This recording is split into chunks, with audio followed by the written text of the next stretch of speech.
Hi guys, welcome back to my channel. Thank you very much for joining me, and we'll crack on. So, looking at the German index.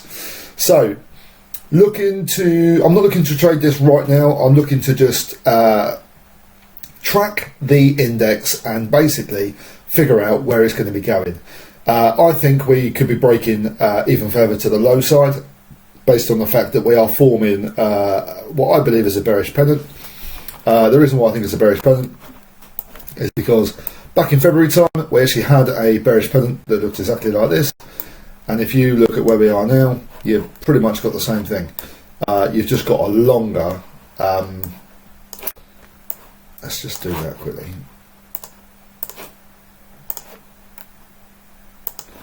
You've actually got, it'll be a longer flagpole, I can only call it. So yeah, so basically since February we've had that pennant. Obviously price has dropped down. This no doubt would have been from the war breakout with Russia and Ukraine, which has helped push that even further down. Obviously we've brought back up again, making high highs, high low, high high, and then we've got more shock, which is change of character. Prices broke back down again, and we're now sitting on this line. So this line here, you've got quite a bit of support on this line, which is this white line here. There is quite a bit on that. So what we need to do though is we need to let price sort of run out a little bit more. What we're after, there's two scenarios in here. What I'm after, probably out of the majority of this, is a short position now, where price next candle, lower low, lower close. Next candle after that comes back up, tests the support line, creates a double bottom. Sorry, I said that wrong. Creates a double top on a lower time frame, and then we can then have a short position back down and test this low, which came into play back in the 8th of March. So that's one scenario. The other scenario is price just goes backwards and forwards and backwards and forwards until it eventually gets squeezed out, and then it drops. If it moves more in this right direction and consolidates more, I think the steeper the drop would be, a bit like what you got over here. I know this was fueled by the war and that sort of stuff and position dumping, I get that. But so if you just look at the 4 hour wise, again we're sitting right on this line. I've drawn this in the sense that if it doesn't break down, or if it breaks down and snaps back again, we could end up having this scenario and retesting back up at this trend line, which again is quite an ideal situation as well. I've known these pennants to just go on and on and on until they finally drop right at the last minute. I find with like pennants and triangles and things like that, they go until they can't go anymore, then they're almost pushed out either up or down. So what we have got on here though is we've got fair value gap, which is these. So at the moment we've created a fair value gap here.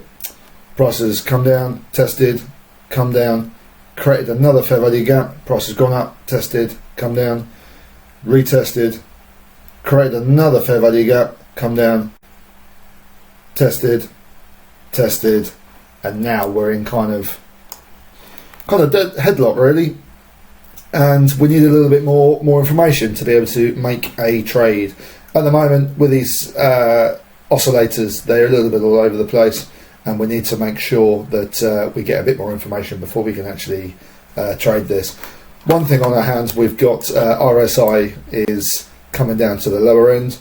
We need it a little bit more further down before we can actually make. If we get a, for example on here, if we get a indecision candle, so like a doji or something like that, we could end up an indecision candle here, a higher close candle up to here. We could end up with a push up to the long side, but we just need to be mindful that we are at this fair value gap. Those of you that don't know anything about fair value gaps, there's loads of videos on it. I'm not going to go into too much detail on that. I can if you want me to, but there's a lot of videos and I would just have a look through, and they'll probably be able to explain it a lot better than what I probably ever could. So one thing that we do need to be very careful of, this highlighted area here, this bit right here, this is, I drew this in just because it is quite clearly respected. Prices coming down, bouncing off, bouncing off, bouncing off, bouncing off, and I dare say it will probably bounce again. But whether it bounces and then drives straight through because it's a potential pennant, or whether it hits it and then just keeps, like I say, keeps going backwards and forwards and backwards and forwards and chops between this. So what I am going to do, I am going to wait. I'm not going to trade this at the moment. This is the reason why I've highlighted it here blue, is because if it was green, it would be that I'm trading it. If it's blue, it's just we're holding off and we're just waiting for price action to do what we need to do. And I think that's the best thing at the moment. So what I do think now is we're on the cusp of going from green to red if we do break low. We just need to be careful. We've obviously got these here are my moving averages. So I've got 8, 20. If the 8's below the 20, it means we're going to be looking at 8 below the 20, below the 50, looking at a short. This blue line here is the 50. So, like I say, we're right in the mix of, we're not really knowing where we're going to go yet, and it all depends on the players bigger than us and where they want to put their money, and then we'll just join on the back of it. So, thank you very much for joining me. That's all I've got for the German index. I'll post a couple of videos later on, and we will just see where it's come out to. What I will do is, when it comes to tomorrow night, I'll just do a quick review. If we have closed down into this position down here, again, there's not much that I'm going to be waiting for on there. We would need a little bit more. It could consolidate and then boom back up again. We just need to see where we are. All right. Thank you very much.